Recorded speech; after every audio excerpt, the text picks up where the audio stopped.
कि हमें जो है ना जो ब्रिटिश गवर्नमेंट है उसके साथ लॉयल होना पड़ेगा और उनकी जो हमें जो है ना पॉलिटिक्स से दूर होना पड़ेगा और हमें मॉडर्न एजुकेशन की तरफ जाना पड़ेगा, तो हम कम्पीट कर सकते हैं। All right. I really appreciate what you said. 101% all right. लेकिन ये बीच में ये जुमले मोमल है अल्फाज कि जी हमें सर। जो है ना उनके साथ लॉयल होना पड़ेगा और हमें जो उनकी जो है ना वो हमें पॉलिटिक्स के साथ से अलूफनेस, ये जो हमें जो है ये क्या है? ओके ओके ओके ओके, ये ठीक तो है सर। ख्वाजा साहब कहते हैं ना, अभी जो हुकूमत जो है और वो जो है और मियां साहब जो है उन्होंने जो है वो कह दिया है कि ये जो है ये जो पॉलिसी जो है जो हुकूमत, ये क्या है भाई? ये जुमले मोहम्मद नबी जो ठीक है जी इरशान साहब। Okay sir, no problem. बात चुके रहना, एग्जैक्ट बात बतानी है, ठीक है? Okay sir. एग्जैक्ट है कि जब बारिश आता है तो पानी आता है, ज्यादा बारिश आता है तो ज्यादा पानी आता है, ठीक है भाई? जी सर, राइट। ओके, सीधी सीधी बात किया करें हमारे साथ आप, बात ओके समझ में सर। क्या कह रहा हूँ? जी सर। मैं ये कह रहा हूँ कि सर सैयद अहमद खान जो है उनकी ट्रिनिटी पॉलिसी ये थी कि aloofness from politics, try to become loyal with the British government, और तीसरी चीज क्या है? Get the modern education. जब मॉडर्न एजुकेशन मिलेगी तो आपका सिलसिला बनेगा जॉब्स का, लेकिन मॉडर्न एजुकेशन खाली से हसान हमें जॉब नहीं मिलनी थी जब तक बिल्कुल। हम उनकी लॉयल्टी हासिल ना, उनको लॉयल्टी प्रूव ना करते, और जब तक हम उनकी एनिमिटी जो है उसे रिमूव ना करते अलूफनेस फ्रॉम पॉलिटिक्स इख्तियार करके, so that they would have been able to know कि ये मुसलमान जो है ये तो पॉलिटिक्स में है ही नहीं, सो ये हमारे कंपेटिटर नहीं है, तो ना आप उनके कंपेटिटर बने, ना वो आपसे खौफजदा हो, पॉलिटिक्स से आप अलूफनेस इख्तियार कर लें और लॉयल्टी उन्हें शो कर दें, एजुकेशन हासिल कर लें। उससे क्या होगा? उससे ये होगा कि जब आप एजुकेशन हासिल करेंगे, दुश्मनी है नहीं तो आपको जॉब्स मिलनी शुरू होंगी। When you will be get the jobs, so you will be having the economic prosperity. When you will be having the economic prosperity, only then you will be having the social respect. When the social respect will be there, so your religion will be respected. When your religion Yes. is respected, so it means that you are categorized as a nation, and as a nation you are respected. So these are the valuable services rendered by a distinguished person, Sir Syed Ahmad Khan. But still, in spite of all these valuable services, many people are there who are not happy with the efforts of Sir Syed Ahmad Khan. Rather, they were against Sir Syed Ahmad Khan. So I told to you people कि had those been some ordinary people जो एतराज कर रहे थे sir Syed पे, अगर तो कहते आम लोग होते तो their statements would have been ignored very easily. लेकिन वो आम लोग नहीं थे भाई, they were very very important people. ये हाजी सैयद आबिद हुसैन है, ये मौलवी जुल्फिकार अली साहब हैं, ये मौलवी फजलुर रहमान साहब हैं जिन्होंने देवबंद फॉर्म किया था। इनका अपना तारीख में बहुत बड़ा मकाम है, बहुत सर्विसेज हैं इस्लाम के लिए इनकी सब कॉन्टिनेंट में। इनकी स्टेटमेंट्स को इतने आराम से इग्नोर नहीं किया जा सकता। ये कहते थे कि सर सैयद तुम काफरों के एजेंट हो, sir Syed you are the Britisher agent of the Britishers, और कहते थे कि sir Syed you are implementing the agenda of the Britishers. यहां तक समझ आएगा आपको बात? जी सर, बिल्कुल समझ आ गई सर। मैं ये कहता हूं कि इस एक जुमले को लिखे पहले। जी sir. Sir Syed you are the agent of, Sir Syed, you are the agent of Britishers. दूसरा जुमला लिखें इसके नीचे एक लाइन छोड़ के। जी sir. Sir Syed, you implement the agenda of Britishers. Sir Syed, you implement the agenda of Britishers. ये जो जुमला है इसको डब्बे में डाल दे, बॉक्स में। Okay sir. डब्बे में किस में डाला भाई? डब्बे में सर। डब्बे में डब्बा, डब्बे में केक। ओ मेरा प्यारा दोस्त, लांतियों में एक, ठीक है जी। नो सर, लोग ऊपर से नेक, लोग ऊपर से नेक, अंदर से सांप, ऊपर से नेक। अच्छा, वाह जी वाह, वाह जी वाह। वेरी गुड, आपने भी मिसरा मुकम्मल किया है जी। तो हसन कोई शेर सुनाओ यार, कोई शेर आता है तो। सर शेर, कोई नकर नहीं नहीं, ये वक्त नहीं है नहीं नहीं का, तेरी इस नहीं नहीं ने मुझे छोड़ा नहीं कहीं का। वाह वाह वाह वाह जी वाह, क्या खूबसूरत आपने सनत तकरार इस्तेमाल की है जी। नहीं नहीं से है जी। फूल जी सर। लेकर फूल आया, फूल से मैंने कहा तुम तो खुद ही फूल थे, फिर फूल लाए किस लिए। और खड़क सिंह के खड़कने से खड़कती हैं खिड़कियां, और खिड़कियों के खड़कने से खड़कता है खड़क सिंह। और जिस चाह की मुझको चाह थी वो चाह ना मुझको मिल सकी, इस चाह की मुझको चाह नहीं, इस चाह को चाह में डाल दो। ठीक है आसान। जी सर। सनत तकरार। जी सर। वो कहते हैं, अहमद शाह साहब कहते हैं, ऊपर से नेक अंदर से फेक। वाह जी वाह। सोबिया नवाज ने बहुत अहम बात की है जी। वो कहती हैं हा हा हा, मेरे नजदीक जिंदगी में सबसे अहम बात यही है कि इंसान खुश रहे। ओके, तो ये आम लोग होते तो their statements would have been ignored, लेकिन ये तो खुद बहुत बड़े लोग हैं, तो ये कहते थे sir Syed you implement the agenda of Britishers. क्या ये लोग ठीक कहते थे या क्या ये गलत कहते थे, it's yet to be decided. और डिसाइड कैसे किया जाएगा जी, इसे डिसाइड करते हैं जरा सा माजी में जाके। ठीक है जी आसान, सर। माजी में चले। चले सर, हम निकाल रेडी। अपना गैजेट, गैजेट निकाल अपना डोरेमोन वाला, चले माजी में। सर मैं रेडी हूँ बस। रेडी है, चले जी माजी में। 1830s, 1830 में इंग्लैंड में एक पाई था। कौन था आसान? भाई सर। भाई नहीं, पाई। पाई। एक पाई था। एक पाई था जी। पाई जा। वो कहता है, उसका नाम था जी लॉर्ड मैकॉले। ठीक है, लॉर्ड मैकॉले। तो उन्होंने कहा, ब्रिटिश गवर्नमेंट ने लॉर्ड मैकॉले को कि जा मैकॉले जा। ठीक है, क्या ओके, कर हसन? कि जा क्या निकाले जा। जी ले अपनी जिंदगी। ठीक है, मैकॉले सब कॉन्टिनेंट को जा ओके। और गली गली मोहल्ला मोहल्ला घूम और हमें एक रिपोर्ट प्रोवाइड कर कि हाउ वी कैन कंकर सब continent along with its message. क्योंकि एक मरतबा किसी जगह पे कब्जा कर लेना आसान होता है, but if you want to prolong your rule in that area, तो you have to conquer the hearts of the locals, the natives as well. तो लोगों के साथ कंकर कैसे करें सब कॉन्टिनेंट को? तो मैकॉले आ गया जनाब इंडिया। जी वेला सर। मैकॉले गली गली मल्ला मल्ला घूमा, और फिर मैकॉले ने 2 फरवरी 1835 को एक रिपोर्ट दी। 2 फरवरी 1835 मैकॉले एक रिपोर्ट देता है जिसका नाम है तारीख में मैकॉलेज रिपोर्ट। ओके।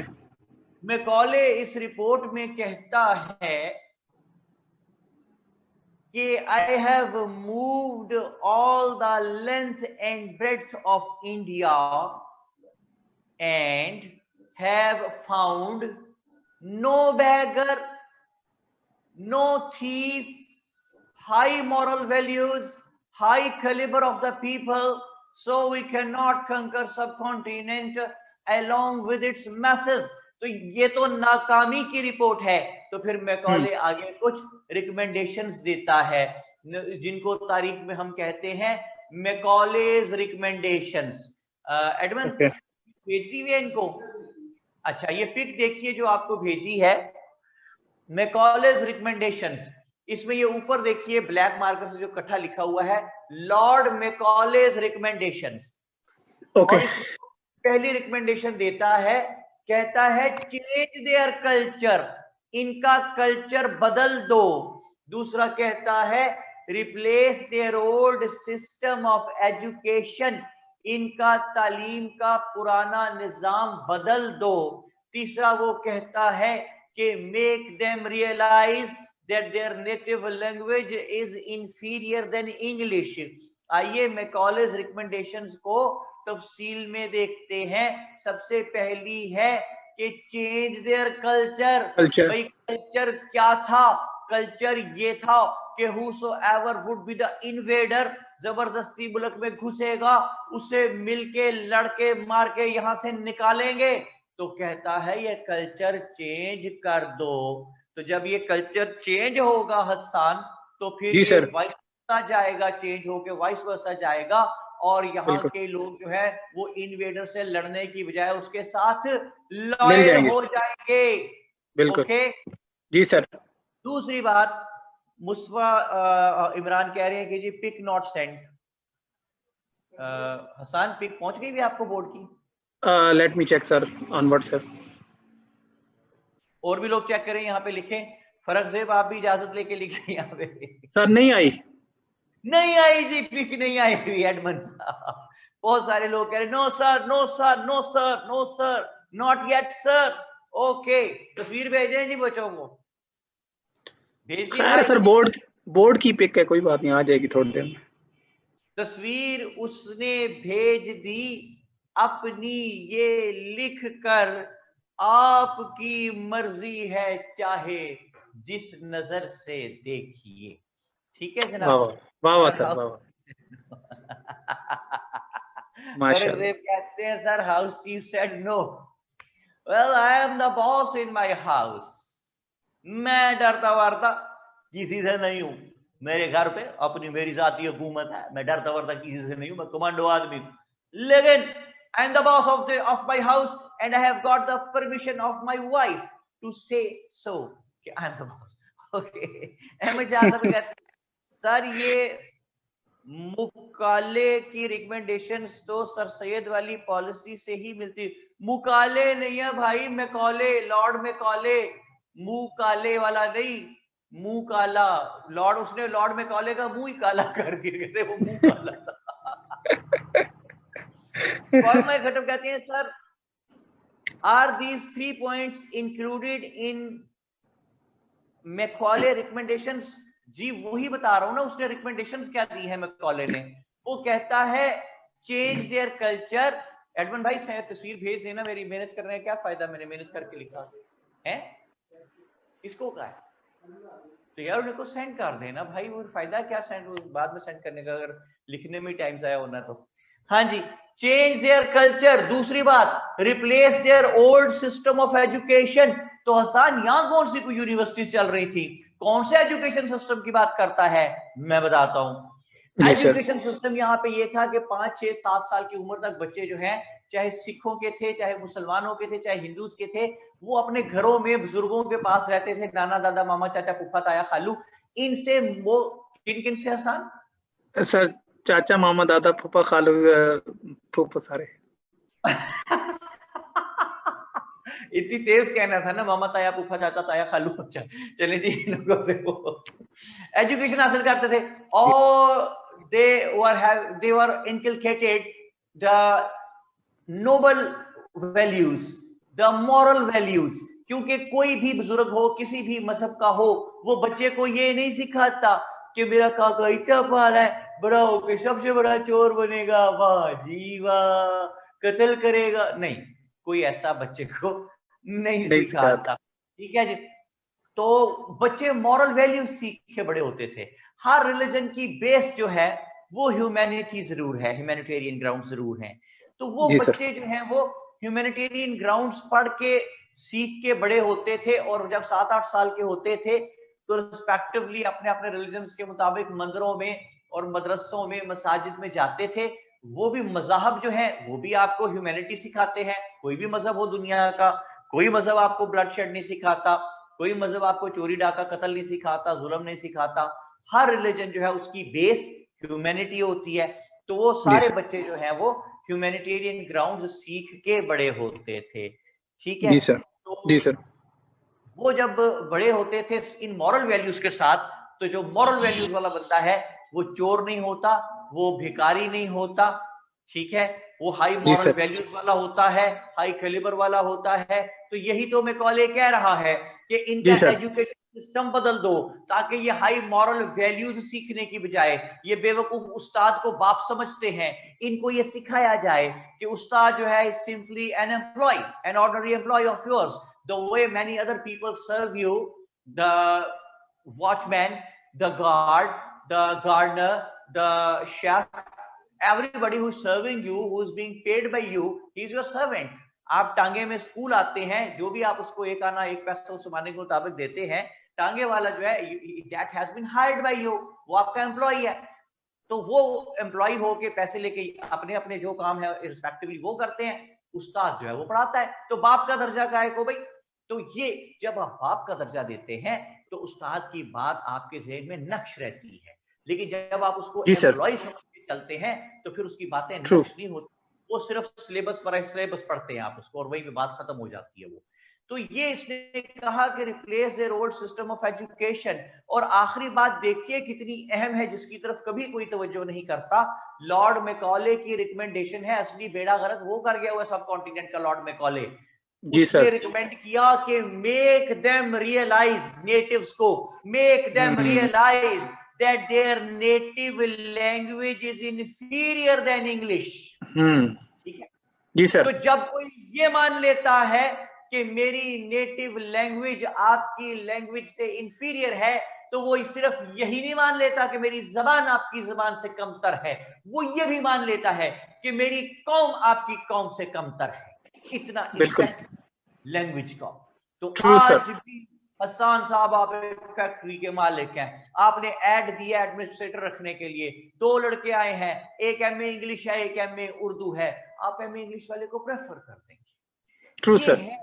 कि नेटिव लैंग्वेज को इंफीरियर समझना, whosoever speaks English in our society, हम खाम उससे मरूब हो जाते हैं। ठीक है, लेकिन जी सर ऐसी ऐसी जगह इंग्लिश बोलते हैं हम कि आप तसव्वुर नहीं कर सकते। अमरूद वाले को जाके कहते हैं gentleman what is the rate of these guavas today, look awesome.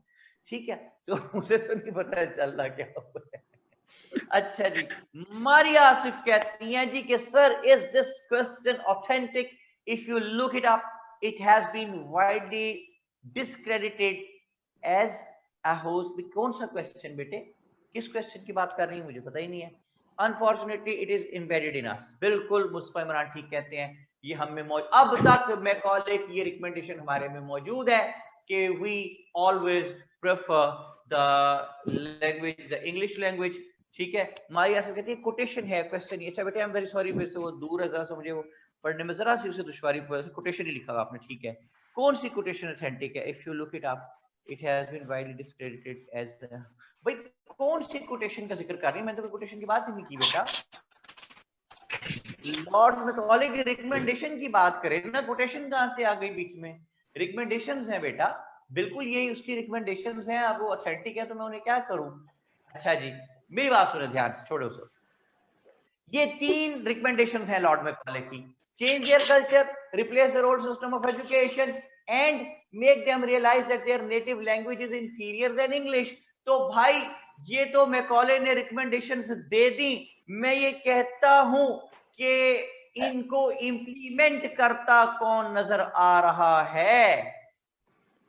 कौन इंप्लीमेंट कर रहा है कि लॉयल हो जाओ, उनके साथ दुश्मनी छोड़ दो और मॉडर्न एजुकेशन हासिल करो। स्कूल कौन खोल के दे? Simply employees, nothing else, not like father. जी हाँ, नायाब अजहर शजीहा नकवी और अहमद शाह कहते हैं sir Syed Ahmad Khan. Yes of course, sir Syed Ahmad Khan. तो वो मैंने डब्बे में आपको एक बॉक्स में मैंने आपको एक सेंटेंस लिखवाया था, सान अहमद पढ़ना, वो क्या है? Sir Syed you implement agenda of Britishers. मैं दोबारा पढ़ता हूं ये जुमला, आप सुने, डब्बे पे अपने नजर रखे जा लिखा हुआ है, sir Syed you implement the agenda of the Britishers. फिर सुने, sir Syed you implement the agenda of Lord Macaulay. हाँ जी, बात सुन रही आप? जी सर, ये है बात। अच्छा, क्या सर सैयद वाकई लॉर्ड मैकॉले का एजेंडा इंप्लीमेंट कर रहे थे? क्या वाकई में sir Syed was the agent of the Britishers? क्या वाकई में he was implementing the agenda of Macaulay? इससे पहले कि इस सवाल का जवाब देखें, जरा मेरी बात पर गौर कीजिए। मुसलमानों के दो बड़े बड़े leader unanimously without having any second opinion, sir Syed Ahmad Khan और मोहम्मद अली जिन्ना, ठीक है जनाब? जी सर। एक लीडर कहता है सर सैयद कि Muslims do not take part in the practical politics, otherwise your existence as a nation would be eliminated from the subcontinent forever. दूसरा leader Jinnah क्या कहते हैं? Muslims come out and take part in the practical politics, otherwise your existence as a nation from the subcontinent would be eliminated forever। एक कहता है सियासत में हिस्सा ना लो, सियासत में हिस्सा लिया तो हमेशा के लिए खत्म हो जाओगे। एक कहता है सियासत में हिस्सा लो, अगर हिस्सा ना लिया तो खत्म हो जाओगे। कौन ठीक कहता है, कौन गलत कहता है, कौन सच्चा कौन झूठा? मैं कहता हूं दोनों सच्चे कॉन्टेम्पररी टाइम पीरियड्स के हिसाब से। सर सैयद के दौर में अगर सियासत में हिस्सा लेते तो मारे जाते, और जिन्ना के दौर में अगर सियासत में हिस्सा ना लेते तो अंग्रेज ने चले जाना था और हिंदू हुकूमत में आ जाते, और हमेशा के लिए मुसलमानों का existence as a nation would have been eliminated from the subcontinent। तो अगर एक ही कौम के दो मुख्तलिफ लीडर्स की दो मुख्तलिफ वक्तों पे कही हुई से मुख्तलिफ वाइस वर्सा 180 डिग्री फर्क बातें उसी एक कौम के लिए बेनिफिशियल हो सकती हैं, तो दो मुख्तलिफ कौमों के दो मुख्तलिफ लीडर्स मैकॉले और सर सैयद मुख्तलिफ वक्तों पे कही हुई एक जैसी बातें उसी कौम के लिए बेनिफिशियल साबित क्यों नहीं हो सकती? Hence it has been proved कि whatsoever Sir Syed Ahmad Khan recommended, whatsoever Sir Syed told to the Muslims, those all things had really become the need of the time, and those had got nothing to do with the recommendations given by Lord Macaulay. Yes, incidentally those matched with the recommendations given by Lord Macaulay, but whatever Sir Syed was saying, those were not under influence of the Macaulay's recommendations, because you see Sir Syed says loyal, try to become loyal with the British government। मुझे बताइए कि was there any other option available to the Muslims? Had they not become loyal with the Britishers तो मारी पड़नी थी ना भाई। और अभी जी सर उनके कंपेटिटर बन जाओ, उन उठा के बाहर फेंको भाई। अभी तो सोए थे मक्तल को सुरखुरू करके, अभी तो इतनी मार पड़ी थी 1857 में वॉर ऑफ इंडिपेंडेंस में, तो वही मार जो है उसके असरात ही खत्म कर रहे हैं सर सैयद कि फिर मार खानी है उनसे, उनके कंपेटिटर बन के। ठीक है, तो आपके पास ऑप्शन ही अवेलेबल नहीं थे। मोर ओवर, अगर आप as a nation respect recognition चाहते हैं, एज ए नेशन रेकग्निशन चाहते हैं, तो your religion must be respected. अगर आप चाहते हैं कि आपका रिलीजन जो है इट शुड बी रिस्पेक्टेड, तो you must be having the social respect. जब आपकी सोशल रिस्पेक्ट है तो सोशल रिस्पेक्ट कहां से आएगी? वो आएगी इकोनॉमिक प्रॉस्पेरिटी से। इकोनॉमिक प्रॉस्पेरिटी कहां से आएगी? वो आएगी जॉब्स से। अब उस जमाने में जॉब्स कहां से आएंगी? वो आएंगी एजुकेशन से, मॉडर्न एजुकेशन से। तो अगर सही मुसलमानों को मॉडर्न एजुकेशन पे कन्विंस न करते तो मुझे ये बताइए कि मुसलमानों का एग्जिस्टेंस कहां रह जाना था? ना जॉब्स मिलती इनको, इकोनॉमिक प्रॉस्पेरिटी होती, ना सोशल रिस्पेक्ट होती, ना इनके रिलीजन की रिस्पेक्ट होती, ना ये बतौर नेशन रिकॉग्नाइज होते। तो they would have been crushed up to this extent. That's what the Britishers wanted, to crush the Muslims up to this extent that they would never be able to raise their heads again as a nation, and they would never be able to raise their heads in order to compete the Britishers, in order to become a threat for the Britishers, in order to become a hazard for the Britishers, and in order to become a source of throwing out the Britishers from the subcontinent। वो कोई बात समझ में आती है भाई? जी sir, बिल्कुल sir. But sir, he was a leader, an educated person with a broader vision. How could he ignore the deep impacts of Trinity reforms? कौन से deep impacts भाई? बड़े अच्छे इम्पैक्ट्स हैं उसके। ये जो आप यहाँ बैठी इस वक्त इंग्लिश में मेरे से सवाल पूछ रही हैं और जो मैं आपसे खड़ा इंग्लिश में उर्दू में बात कर रहा हूँ खड़ा, ये सर सैयद की बदौलत है बेटा, वरना अभी हम मार खा रहे होते कहीं वहां पे इंडिया में। सर क्योंकि मुख्तलिफ दौर में जो लीडर्स होते हैं और जो रिफॉर्मिस्ट होते हैं सर, उनके जो डिसीजंस होते हैं वो उस वक्त के हालात के मुताबिक किए जाते हैं। अब वो आने वाले वक्त को देख के नहीं किए जाते। अगर सर सैयद अहमद खान उस वक्त वो हमारे हालात को देख के, मुस्लिम्स के हालात को देख के वो डिसीजंस ना लेते, तो कायद आजम और अल्लामा इकबाल आने वाले वक्तों में इतनी एजुकेशन ना ले पाते और वो इतने अपने आप को ग्रूम ना कर पाते कि वो फिर सियासत में आते। तो इसलिए जो भी फैसले किए जाए वो उस वक्त के हिसाब से किए जाते हैं। शाबाश, वेरी वेल सेड हसन। देखें कितनी उन्होंने खूबसूरत बात की कि अगर ये इम्पैक्ट्स ना होते सर सैयद के स्टेप्स के, तो आपको जिना और इकबाल जैसे, मोहसिन मलिक जैसे, वकारुल मलिक जैसे लीडर कहां से मिलने थे? और had this leadership not been there, तो आपने मुस्लिम लीग की मूवमेंट मुस्लिम लीग कहां से बनानी थी? मुस्लिम की मूवमेंट आपने कैसे चलानी थी? आपने पाकिस्तान कैसे बनाना था? तो डीप इम्पैक्ट्स जो है वो जाहिर अंडर कंसिडरेशन थे। तो सोविया तो डीप इम्पैक्ट्स तो अच्छे ही आए ना, ट्रिनिटी पॉलिसी के रिफॉर्म्स के बेटा बुरे तो नहीं आए। तो अच्छा जी, अब एक क्वेश्चन जो पूछा जाता है एग्जाम में कि whether sir Syed Ahmad Khan was a pro Britisher और नॉट। ठीक है जी एहसान साहब? जी सर। तो हमें यह देखना है कि सर सैयद प्रो ब्रिटिशर थे या नहीं थे। इसके लिए मैं आपको जरा सा तारीख में लेके जाता हूं कि जिस वक्त मैंने आपको याद होगा बताया था आपको कि sir Syed issued a pamphlet with the name of Risala Baraye Asbabe बगावत हिंद, ये बात हुई थी जी आसान? जी सर। फिर इसको it was translated into English, और जी इंग्लिश सर। में ट्रांसलेट करके इसको हमने भेजा था इंग्लैंड, जिसमें कि जी सर सैयद ने ब्रिटिशर्स को ये रियलाइज करवाया था कि भाई ये वार ऑफ इंडिपेंडेंस जो है ये सिर्फ लोकल्स का कसूर नहीं था, ये ब्रिटिशर्स आपका भी कसूर था, क्योंकि you people never provided the general message of subcontinent with any kind of platform with the help of which they would have communicated their problems, their reservations to the British government. तो platform तो दो भाई, क्योंकि मैंने आपको क्या कहा था कि रुतों का कायदा है वक्त पर ही आती जाती है। तुम्हारे शहर में क्यों रुक गया फरियाद का मौसम? तो भाई जहां फरियाद का दर बंद हो जाता है वहां रिवॉल्ट ऑलवेज टेक्स प्लेस। तो सर सैयद अहमद खान ने when he highlighted this to the British government, तो British government thought about it, and obviously not overnight but with the passage of time such kind of decisions take place। तो sir Syed Ahmad Khan के recommendations पे, उनके point out करने पे, highlight करने पे 1885 में ब्रिटिश गवर्नमेंट ने एक इदारा यहां पे बनाया जिसका नाम था इंडियन नेशनल कांग्रेस। ठीक है जी सर। एलन एक्टिवियन ह्यूम एक रिटायर्ड इंग्लिश ब्यूरोक्रेट था।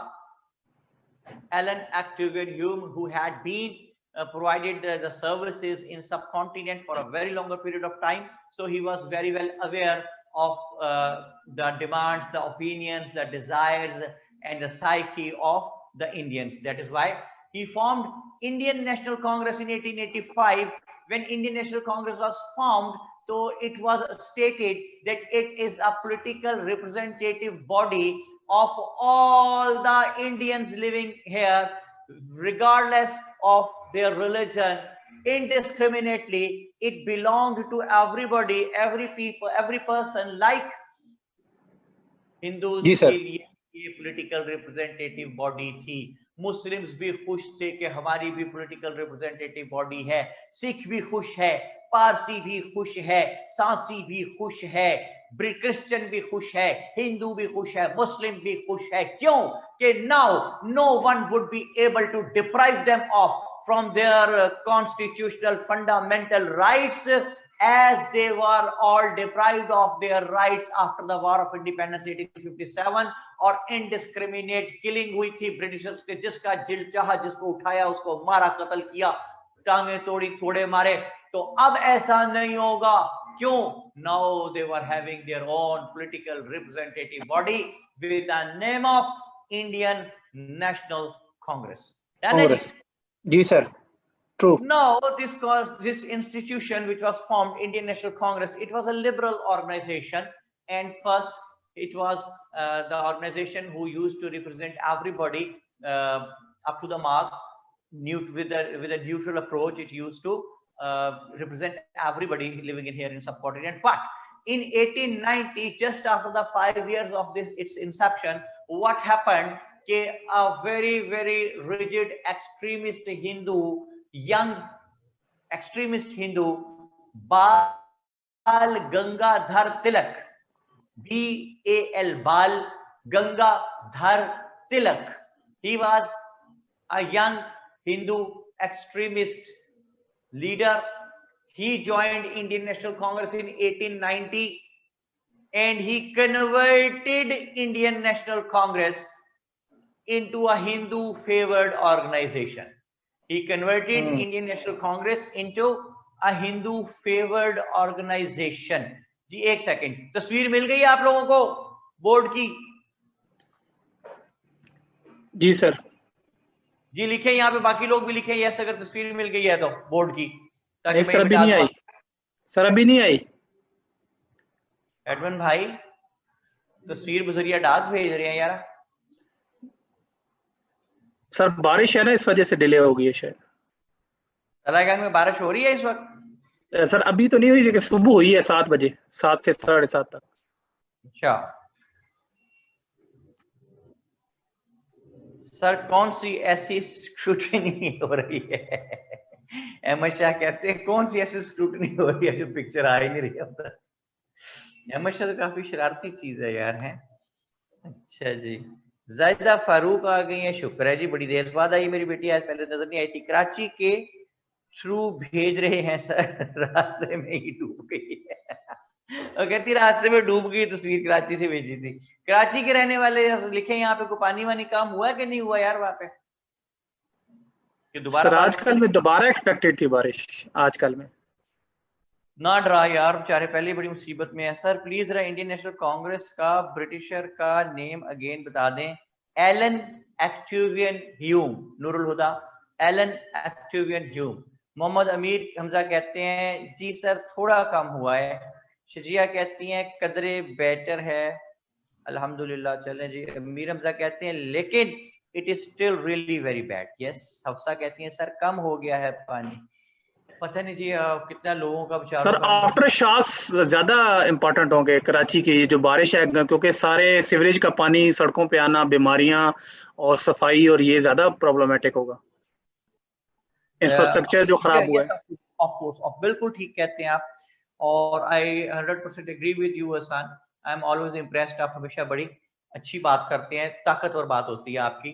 देखें ये जो इस वक्त नजर आ रहा है ना पानी कराची में, ये तो आ रहा है ना, ये तो है प्रॉब्लम नजर आ रही है, लेकिन वो इसके जो आफ्टर शॉक्स कह रहे हैं आसान के बाद में बहुत सीरियस हो जानी सूरत हाल। The outbreak of diseases, it's never known कि गॉड फॉरबिड्स कोरोना की सेकंड वेव ना आ जाए कहीं।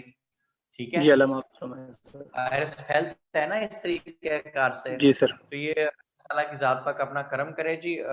असल मसला यही है कराची का कि वो जो पता नहीं अब किसकी पॉलिटिकल हुकूमतों की जिम्मेदारी है, किसकी है कि वो क्यों नहीं, हमेशा ही बारिशें होती हैं, ऐसी भी लुटनी पड़ी। सर असल में एक दो चीजें को आप नहीं कह सकते पॉलिटिकल पार्टी का, क्योंकि सर आजकल जो भी इस पे मतलब जो अभी राय आ रही है मुख्तलिफ लोगों की और जो ऑथर्स लिख रहे हैं, तो सर वो ये बता रहे हैं कि एक चीज नहीं है ये, मतलब एक तसलसल है पिछले 5-10 सालों का, जिसमें तजावुज़ात भी शामिल हैं, पॉलिसीज भी सही नहीं बनाई गई, और जो पानी के गुजरने के रास्ते हैं, जो नाले हैं इनके बड़े 4-5 कराची के जो नाले हैं, उनके ऊपर तजावुज़ात बहुत ज्यादा हो गई हैं। तो ये बहुत सारा मलबा है, ये 1-2 साल की गेम नहीं है, ये बहुत तसलसल से जो चीज चली आ रही है, फिर उसने एक दिन तो सामने आना ही था। ये तो एक्सपोज ऑफ हो गए हैं। अफसा कहती हैं कि कराची सबका है, लेकिन कराची का बिल्कुल मेरी बेटी आप ठीक कहती हैं, बहुत दिल दुखता है। जो कराची इतनी एक कीमती जगह है पाकिस्तान के लिए कि वहाँ पे हमारा जो पोर्ट है दैट इज देयर, और हमारा वो मेन सिटी है जो आपके इकोनॉमी का मेन हब है। पता नहीं क्यों उसको इस बुरी तरीके से ट्रीट किया गया कि वहाँ के रहने वाले भी बेचारे मुसीबत में हैं। बहुत सी दुआएं जी, जो बच्चे वहाँ पे सब लोग जो कराची में रहते हैं, बहुत सी दुआएं उनके लिए। अल्लाह ताला की जात पाक जहाँ जहाँ जो जिस से मिस्टेक हुई है, अल्लाह ताला की जात पाक करे कि वो सब रिमूव हो, कोई ऐसी पॉलिसी अच्छी बने कि वो अगर किसी जगह सीवरेज है और उस पर उसने किसी ने अपना प्लाजा खड़ा कर दिया है, तो अल्लाह ताला उसके दिल में रहम डाले, या हुकूमत कोई स्टेप ले, कोई भी स्टेप किसी तरीके से, बस आप लोग कराची के लोग जो हैं उनके लिए बेहतरी पैदा हो। We love Karachi, we love the people of Karachi, और we love every inch of Pakistan. लेकिन कर क्या सकते हैं ये समझ नहीं आता। बहुत सी दुआ करते हैं, और बहुत से मेरे जो स्टूडेंट्स भी वहां पे कराची में जो स्टेक होल्डर्स पोजिशंस पे हैं, मैं उनको भी हमेशा कहता हूं कि अपनी कैपेसिटी में रहते हुए whatever you can do for the poor people who are suffering, please do something, this is the time. हम इन चक्रों में फंसे हुए हैं कि जनाब वो कौन क्या कर रहा है, क्या नहीं हो रहा, इन चीजों को छोड़े भाई, ये टाइम नहीं है। आप अर्तगरल देखना बंद करें। आप घोड़े पे बैठ के कराची के हालात ठीक नहीं कर सकते, आपको फौरन कुछ करना होगा, इंडिविजुअल लेवल पे करें, अपनी अपनी केयर करनी शुरू करें। देखें शायद कोई सिस्टम किसी, मुझे नहीं मालूम, लेकिन मैं, माई हेड स्टार्ट्स बॉइलिंग और मेरी आंखों में आंसू आ जाते हैं। मैं देखता हूँ इस वक्त लोगों को तड़पता हुआ। हम लोग जो, आप लोग मेरे से इस वक्त बात कर रहे हैं, you are the privileged people. आप यकीन करें, आपको उतना नुकसान हो भी जाएगा तो आप बच जाएंगे। लेकिन वो गरीब रोजी रोटी एक जगह पे फुटपाथ पे बैठ के कमाता था, वो तो कई दिन से भूखा है ना, कई दिन से फाकों पे चला गया वो गरीब आदमी। इन बातों पे तो उनका क्या बनेगा? I am really afraid of. मैं सोचता हूँ तो मैं खौफजदा हो जाता हूँ, कितने लोग भूखे सो रहे होंगे, कितने लोगों के बच्चे भूख से बिलक रहे होंगे वहां पर। लेकिन हम लोग इस तरह नहीं सोचते हैं। मुझे, आई एम रियली वंडर्ड कि हम क्या कर रहे हैं, हम कैसे इंसान हैं। एनीवे जी, क्या होता है वो कि आदमी को भी मुयस्सर नहीं इंसान होना।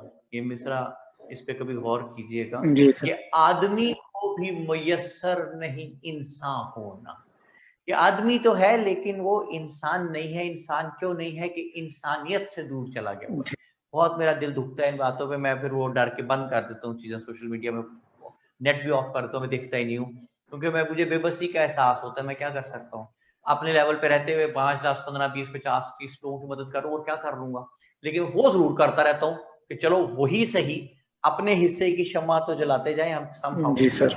ओके, आप लोग भी जो कराची में रहते हैं, जो प्रिविलेज्ड पीपल, कोशिश करें कि आपके घर जो लोग काम करने आते हैं, जिनके घर जो हैं वो डूब गए हुए हैं, कई कई दिन से खुले आसमान के नीचे, कई दरख्तों के नीचे पनाह लिए हुए बैठे हैं, मुश्किल से पता नहीं कहाँ का, प्लीज उनकी मदद कीजिए। और कुछ नहीं कर सकते तो मेरी बात सुने, आप हैरान रह जाएंगे कि सिर्फ एक मीगर अमाउंट 4 से 5 हजार रुपए की, ये एक नॉर्मल साइज की फैमिली के लिए महीने का राशन आ जाता है इसमें।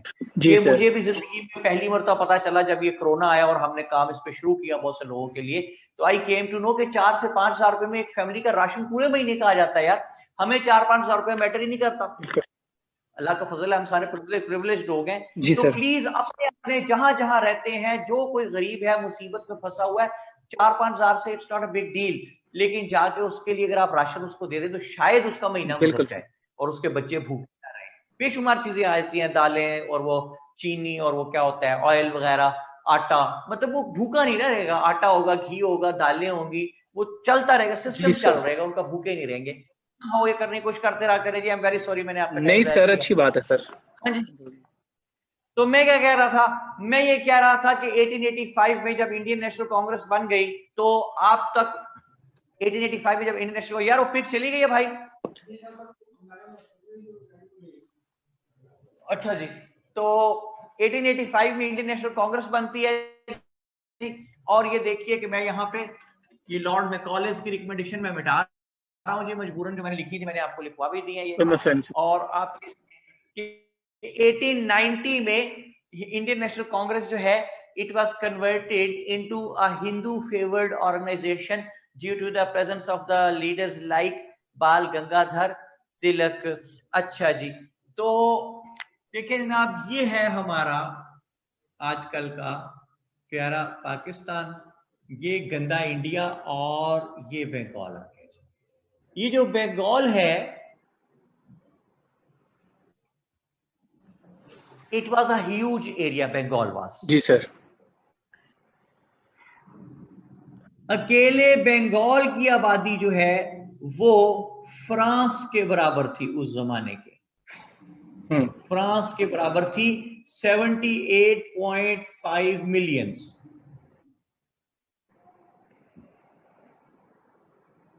78.5 इसका जो एरिया था बंगाल का 189,000 स्क्वायर माइल्स पे मबनी था, जिसका एरिया बंगाल का। अगर आपको मैप पे थोड़ा सा समझ आ रही हो तो मैं पहले आपको एक बात बताऊं कि 1899 से 1905 तक यहां पे एक वायसराय आया जिसका नाम था लॉर्ड कर्जन। लॉर्ड कर्जन जो है, he was a very very innovative person. और फिर हम देखते हैं कि 1905 से लेके 1911 तक यहां पे एक वायसराय आता है जिसका नाम था लॉर्ड मिंटो। ये भी वायसराय था।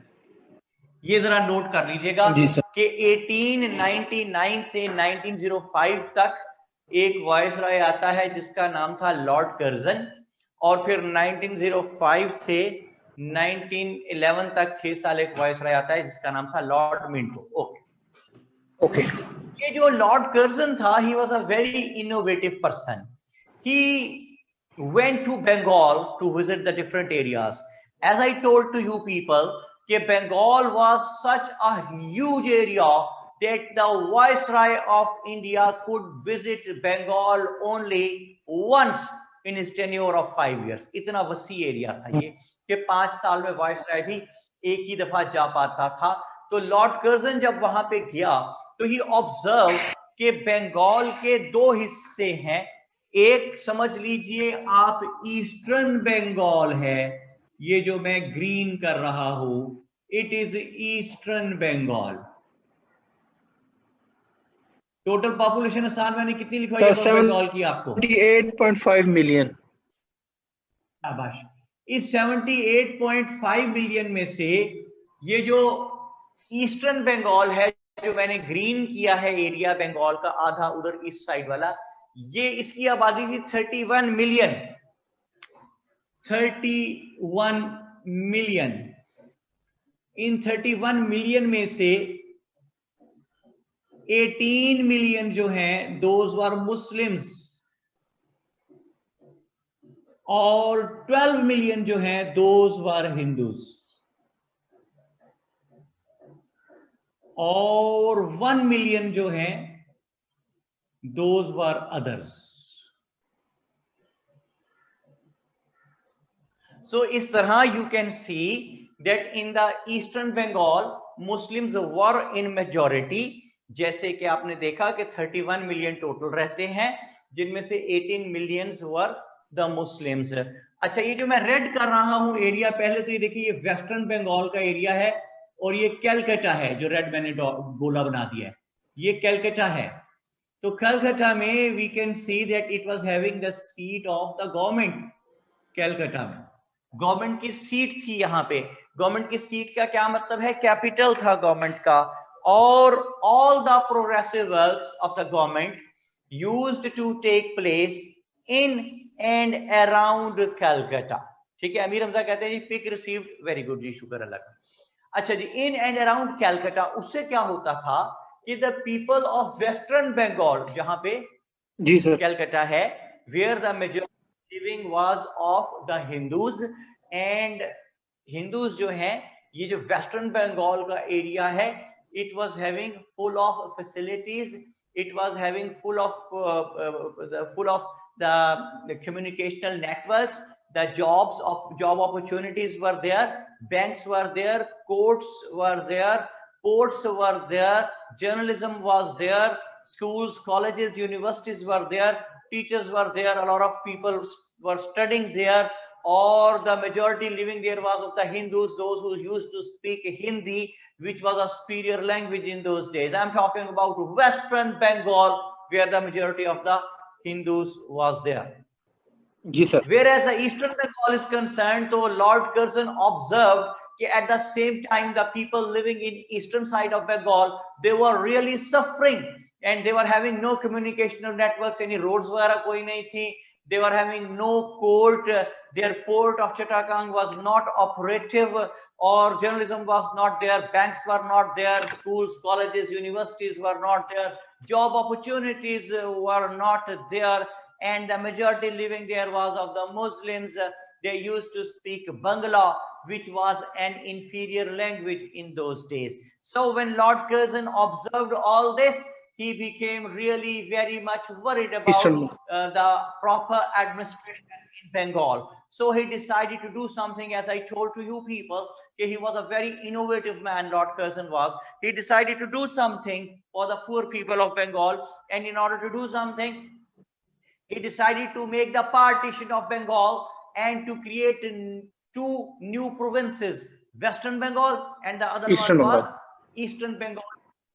उससे क्या होता है, देखिए आपने अक्सर सुना होगा, हमारे साउथ पंजाब के जो दोस्त हैं वो अक्सर कहते हैं कि साउथ पंजाब को न्यू प्रोविंस, एक भावलपुर, भावनगर वगैरह जो उसे अलग सूबा बनाया जाए। तो अलग सूबा बन जाने से क्या होता है भाई, आपको अलग टेरिटरी मिलती है, अलग रेवेन्यू मिलता है, अलग सब्सिडीज मिलती है, एडमिनिस्ट्रेशन मिलती है, अलग गवर्नर मिलता है, अलग चीफ मिनिस्टर मिलता है, तमाम एडमिनिस्ट्रेटिव पावर्स आपके अपने पास आ जाती हैं, and you are unable to make some good for the people of your area. ये न्यू प्रोविंस बनने से होता है। तो इसी तरह जब ये न्यू प्रोविंस बना ईस्टर्न बंगाल का, तो the people living there were started getting all those facilities which the people of a separate province can attain.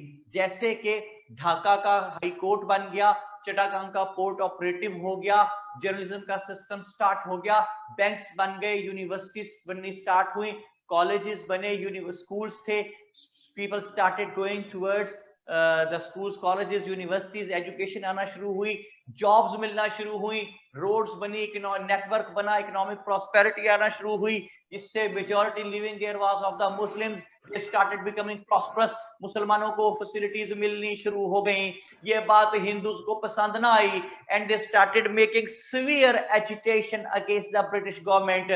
और agitation, एहतजाज क्या था? mainly to roll back the decision of partition of Bengal। partition of Bengal का decision जो है उसको roll back करो British government। अच्छा जी, most awful aspect for the Muslims was that these agitational works, whatever was going on, those were going on through the platform of Indian National Congress। तो Muslims जो थे they were really dejected and rejected। किस बात पे?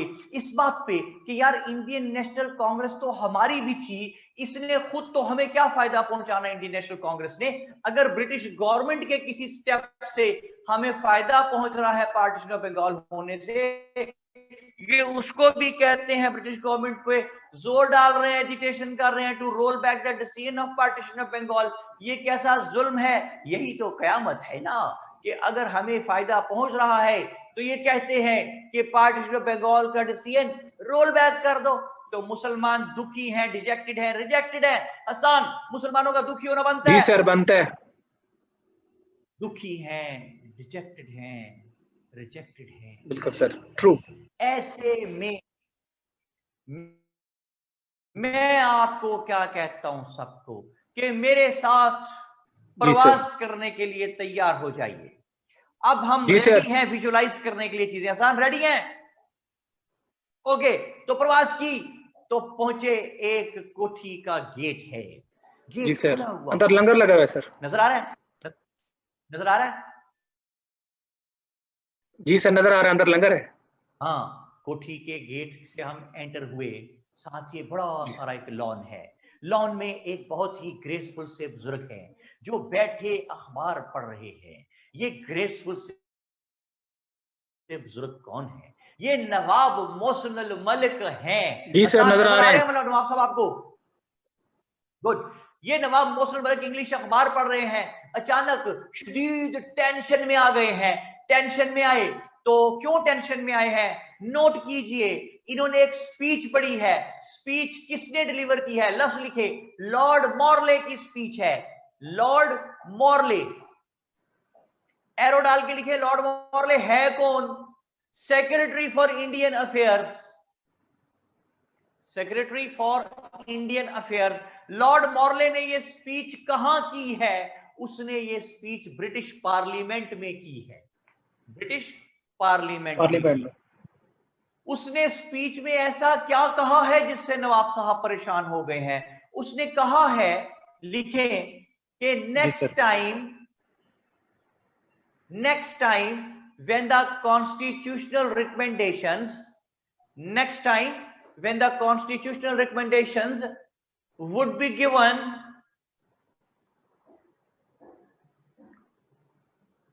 in India,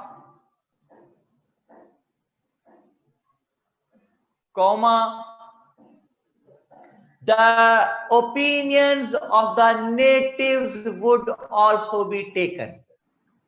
The opinions of the natives would also be taken. Sir इसका क्या मतलब है कि लोकल से भी पूछेंगे कि आप क्या चाहते हैं, ठीक है? जी सर।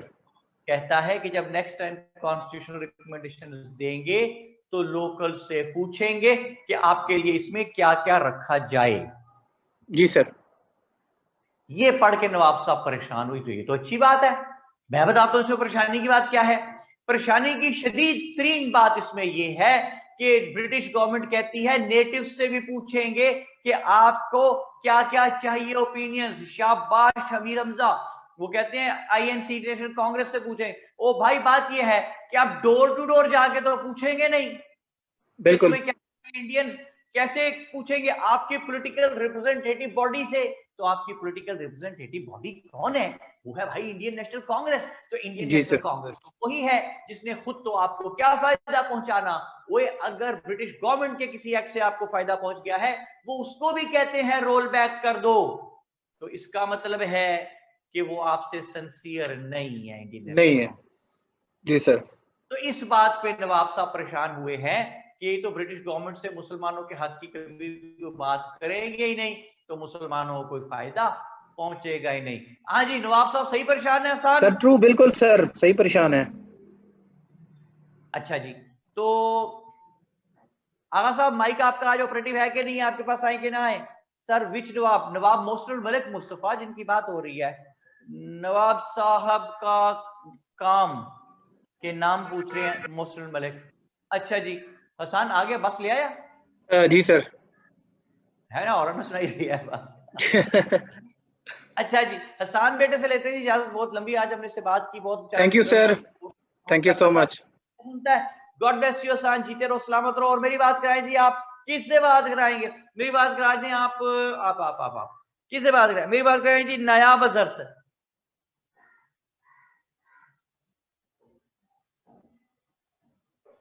आगा फरहान अली कहते हैं कि मेरा मोबाइल भी चोरी हो गया है।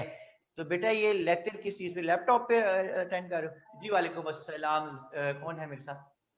नायाब। हाँ नायाब, कैसी है बेटा? मैं ठीक, आप ठीक है सर? या फाइन थैंक यू। क्या हो रहा है नायाब? पढ़ाई। आप, मैं भूल गया हूँ, किस शहर में थी आप? लाहौर। लाहौर में ही? अच्छा चलो फिर ठीक है। तो मतलब तैर के तो नहीं जाना पड़ता ना, कि बोट की जरूरत तो नहीं है? नहीं शुक्र। कराची में तो उन्होंने क्रीम बोट भी स्टार्ट कर दी है, मैं देख रहा था, बड़ा दिल दुखा मेरा देख के। अच्छा हसन क्या कहते हैं? सर हर दौर के फिरौन के लिए अल्लाह पाक कोई ना कोई मूसा जरूर भेज देते हैं। हसन यहाँ इस बात की क्या तुक है जी? लॉजिक बताएं, मुझे समझ नहीं आई मेरे बेटे बात किस कॉन्टेक्स्ट में लिख रहे हो। ओके नायाब, यहाँ तक कहानी समझ आ रही है आपको? जी सर। ओके, तो ये तो नायाब वही है ना, थोड़ा सा बोलती है ना?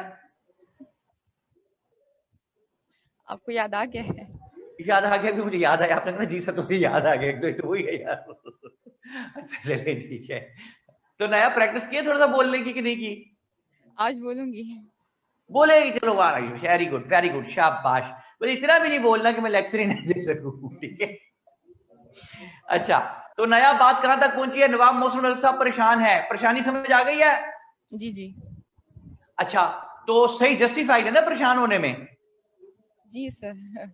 अच्छा, तो नवाब मोहसिनुल मलिक जो है ये परेशान बैठे हैं कि यार ये तो बड़ा मसला हो गया, इंडियन नेशनल कांग्रेस हमारी फेवर की बात कभी करेगी नहीं। तो इन्होंने फौरी तौर पे अपने जो इलीट ग्रुप जो दोस्त थे सारे उस जमाने के मुस्लिम बड़े बड़े लीडर्स, पढ़े लिखे लोग, उनको बुलाया अपने घर, वो सारे इकट्ठे हो गए। यहाँ पे हमें एक बड़ी इजाद होती नजर आती है दुनिया में। नायाब सुन रही है? जी सर, सुन रही हूँ। क्या होती नजर आती है? इजाद। इजाद। सारों ने आके कहा मोहसिन, नवाब मोहसिन मलिक को, मोहसिन व्हाट्सअप। तो यहां से फिर व्हाट्सअप बना। ठीक है, अच्छा। ये लिखना देना ना यहाँ पर के बनाना देना व्हाट्सएप का मोनोग्राम यहाँ पर। ओके जी, व्हाट्सएप बन गया। तो इन्होंने कहा मोहसिन व्हाट्सएप। तो नवाब मोहसिन मलिक ने सारी बात सुनाई, सारों ने ये बात सुनी, and they unanimously came to the conclusion कि ये तो मसला बड़ा गड़बड़ हो गया, इंडियन नेशनल कांग्रेस हमारी फेवर की बात कभी नहीं करेगी। सो उन्होंने डिसाइड सबने किया कि हमें खुद जाना चाहिए किसके पास? वॉइस राय के पास। तो वॉइस राय तब तक आ चुका है लॉर्ड मिंटो, तो वॉइस राय के पास जाना है। अच्छा, तो वॉइस राय के पास तो जाना डिसाइड हो गया। ओ भाई, वॉइस राय से अपॉइंटमेंट कैसे मिलेगी? दिस इज द प्रॉब्लम कि वॉइस राय से अपॉइंटमेंट अब कैसे मिले भाई। तो वॉइस राय से अपॉइंटमेंट मोहसिन मलिक साहब ने कहा कि फिक्र ना करो, मैं आपको अपॉइंटमेंट लेके दूंगा। नया बात समझ आई? कैसे?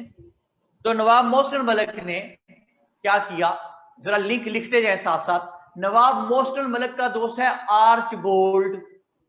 आर्चबोल्ड कौन है? वो MAO कॉलेज का प्रिंसिपल था। आर्चबोल्ड MAO कॉलेज का प्रिंसिपल था। नवाब मोहसिन मलिक और आर्चबोल्ड MAO कॉलेज में कुलीग रहे हुए एक दूसरे के साथ, हमेशा बहुत साल इकट्ठे रहे हैं वहां पे, तो इसलिए वो इनका बड़ा दोस्त है आर्चबोल्ड। अब एक और लिंक लिखिए, आर्चबोल्ड का कजन है जिसका नाम है डनलिप स्मिथ।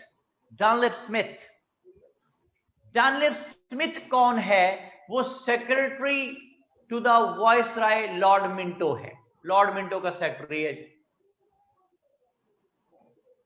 तो नवाब मोहसिन मलिक ने आर्चबोल्ड को खत लिखा कि अपने कजन डनलिप स्मिथ को कह के मुसलमानों के डेलीगेशन को लॉर्ड मिंटो से अपॉइंटमेंट दिला दे।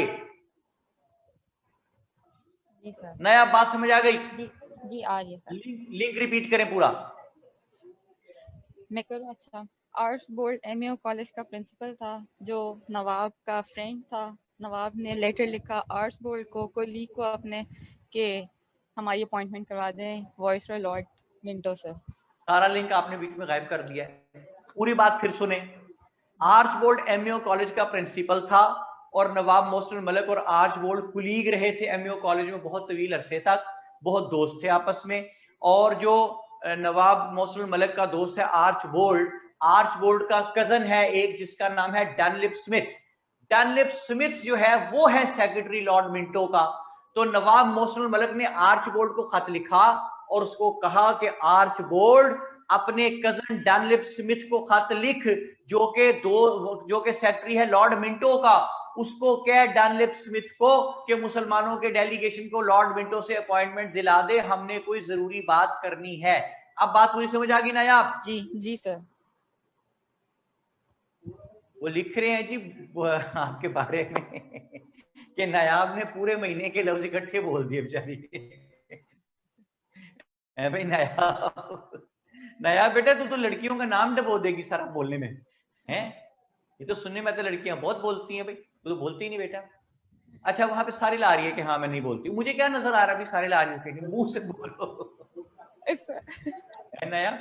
जी जी मेरा बेटा है ना, उसका छोटा सा ताया का फोन आता है बाहर से, तो वो कहता है अलीशान बेटे क्रिकेट खेल रहे हो? वो क्या कह रहे हैं? यार उसको नजर आ रहा है, तू सारे ला रहा है, मुंह से बोल भाई। अच्छा जी, तो नया बोल के बात करते हैं भाई। ओके, अच्छा सर, ऐसा। चलिए, बड़ी मेहरबानी। अब मैं देखता हूँ नया आपका बोलती है कितना बोलती है।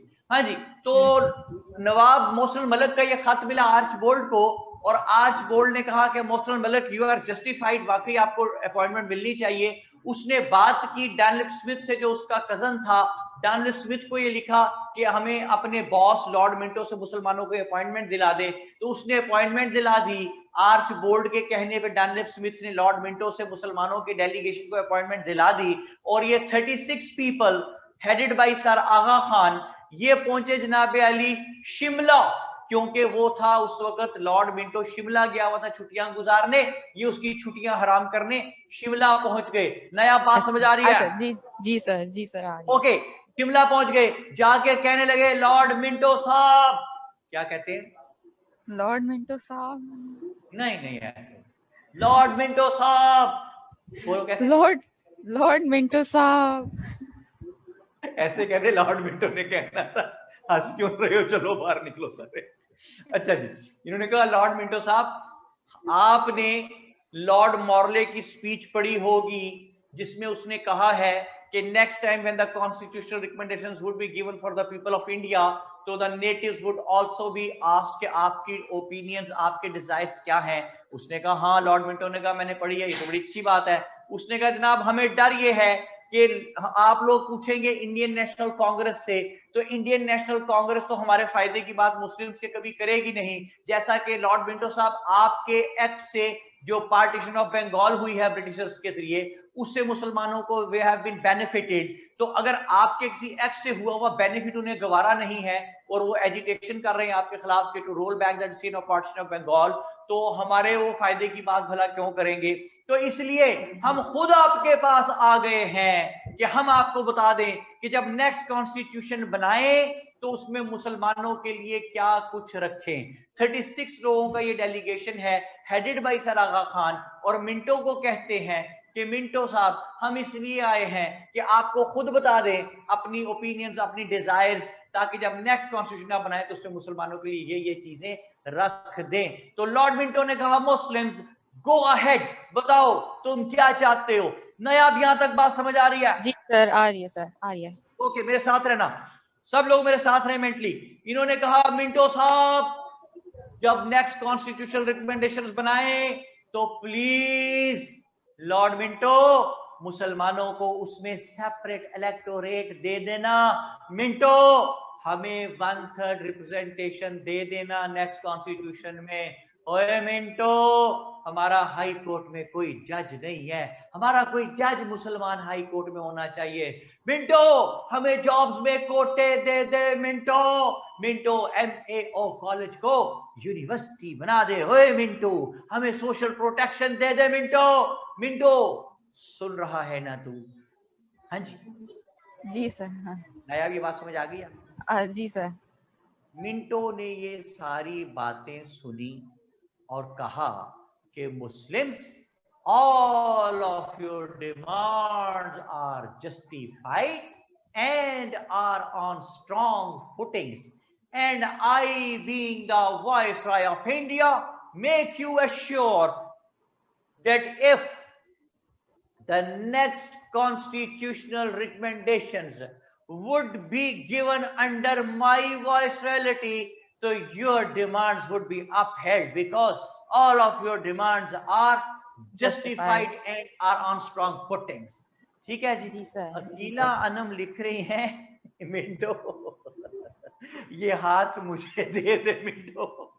नहीं भाई वो मिंटो था, ठाकुर तो नहीं था कोई। अच्छा जी, वेल सेड यार। अच्छा जी, तो क्या बात बनी? मिंटो ने क्या कहा है नायाब? उन्होंने कहा है कि आपके लिए कॉन्स्टिट्यूशन बनाई जाएगी जिसमें आपकी प्रोटेक्शन होगी। ये कब कहा है उसने? और उसने कहा बीबी कि Muslims all of your demands are justified and are on strong footings and I make you assure that if the next constitutional recommendations would be given under my viceroyalty तो your demands would be upheld। अगर मेरे under the गई तो आपकी सारी demands मैं मानूंगा। ठीक है ना आप? जी सर। अब ये हो गया जी वादा। तो उस जमाने में अंग्रेज का वादा समझा जाता था कि आधा काम हो गया, तो मुस्लिम्स वहां से, या नायाब को बड़ी मुश्किल पड़ रही है बोलने में। नायाब बेटी से लेते इजाजत जी, किसी बोलने वाले बच्चे के पास चलते हैं। Nayab thank you very much, nice talking you बेटे। आई एम वेरी सॉरी मैं आपको फोर्स करके थोड़ा बहुत बुलवाने की नहीं सर। ठीक है सारा बेटा, नाश्ता भी एनर्जी भी जाया होती बेटे तेरी बोलने में। ठीक है ओके नायाब, कहाँ जाएंगे जी? अब हम जाएंगे जायदा फारूक के पास, कराची वाले जी।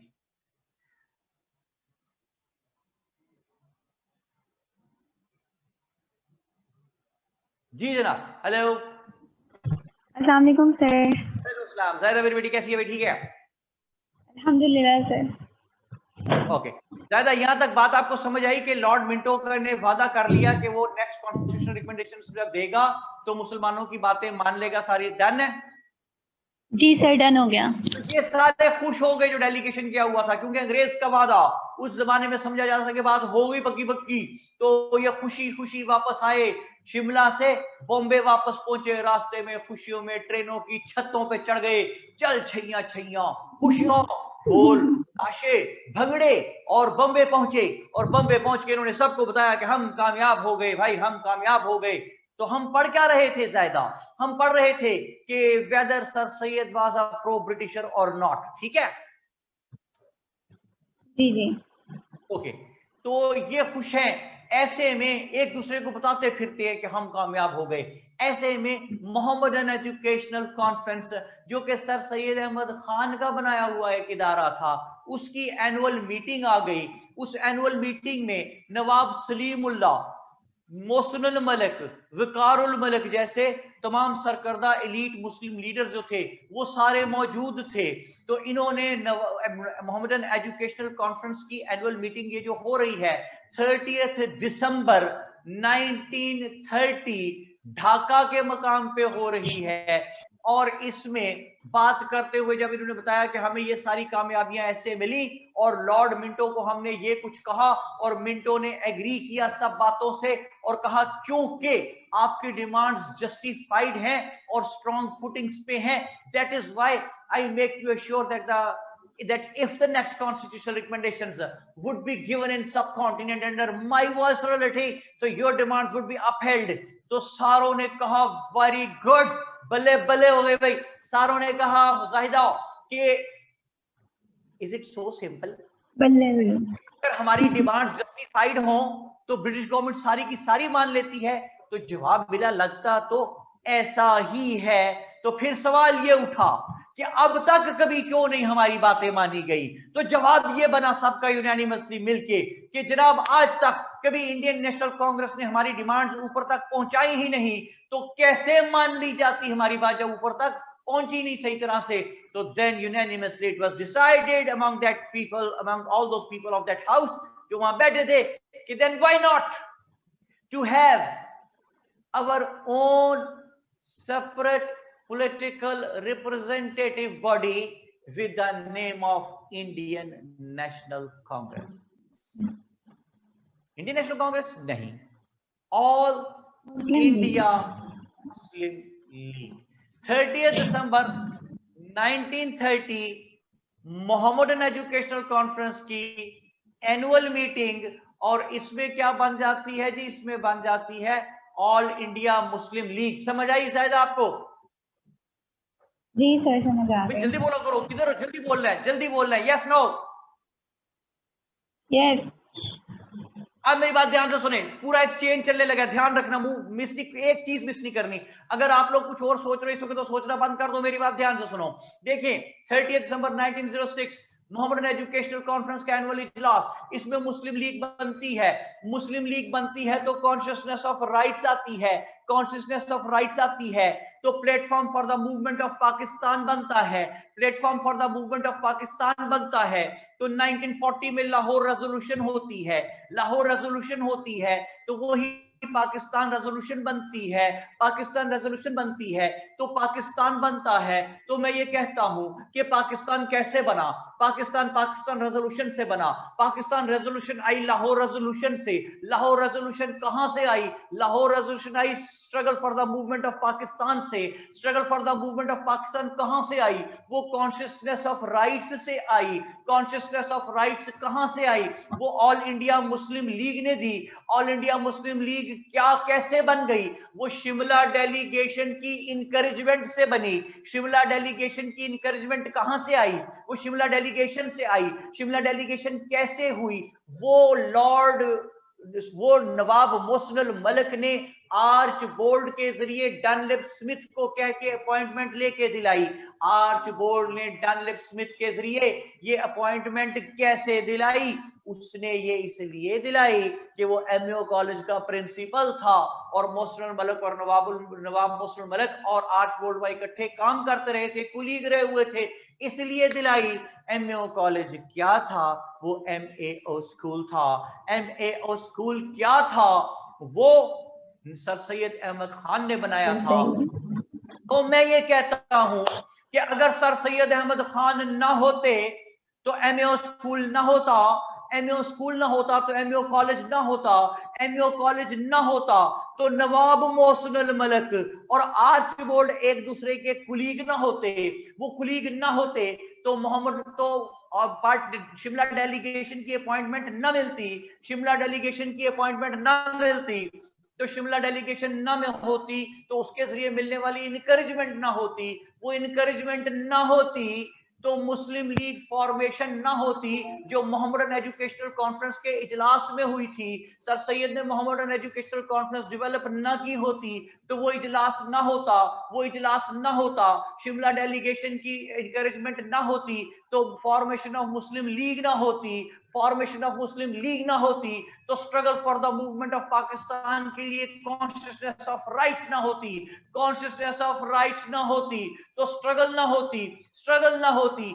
तो लाहौर रेजोल्यूशन ना होती, लाहौर रेजोल्यूशन ना होती तो पाकिस्तान रेजोल्यूशन ना होती, पाकिस्तान रेजोल्यूशन ना होती तो पाकिस्तान ना होता। तो मुझे कहने दीजिए कि अगर सर सैयद अहमद खान ना होते तो पाकिस्तान ना होता।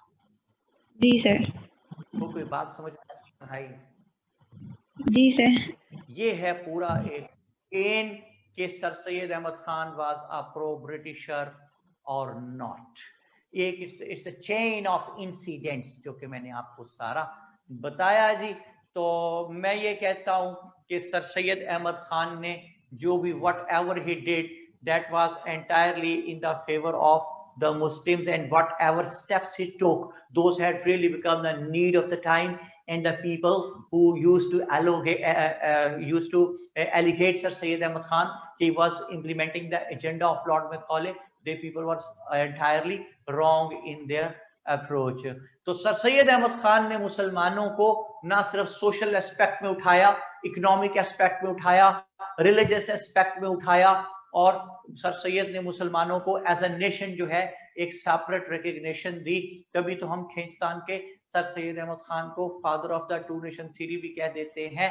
तो सर सैयद अहमद खान के बारे में कहते हैं कि he was the one who saved the Muslims from the severe rivalry of the Britishers. He managed to eliminate the rivalry of the Britishers. He managed to eliminate the enmity of the Muslims with the Britishers, due to which the Muslims were having severe attitude towards the Muslims. अगर आपको याद हो तो मैंने आपको एक box बनवाया था consequences of the war of independence पे, शायद वहां पहुंचे। मैंने बॉक्स ये बनाया था, बॉक्स जो बनवाया था इसमें हमने लिखा था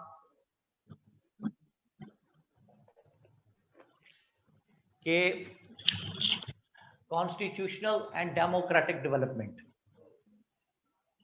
जी सर, स्टार बनवाया था।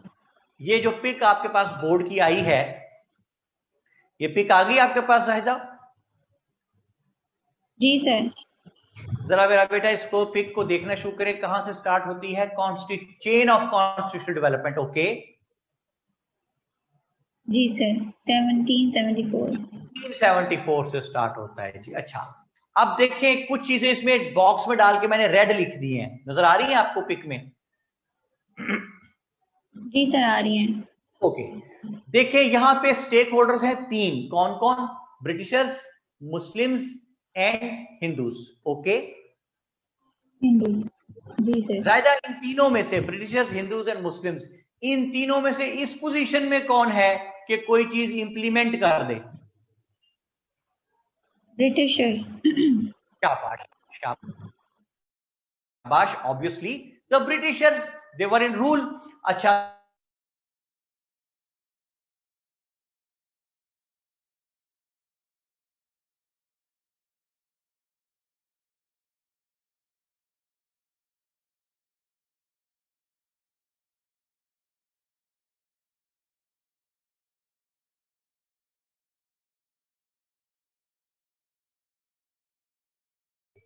यहां के ये जो तीनों स्टेक होल्डर्स हैं, ब्रिटिशर्स, हिंदूज और मुस्लिम्स, इनमें से कोई दो या तीनों आपस में बैठ के डिसाइड कर रहे हैं कि जब नेक्स्ट कॉन्स्टिट्यूशनल रिकमेंडेशन बनाएंगे तो उसमें क्या कुछ होना चाहिए। ठीक है, ये इंप्लीमेंटेड नहीं है थ्रू द ब्रिटिश गवर्नमेंट, ये आपस में बात हो रही है। डन हो गया जी? जी सर।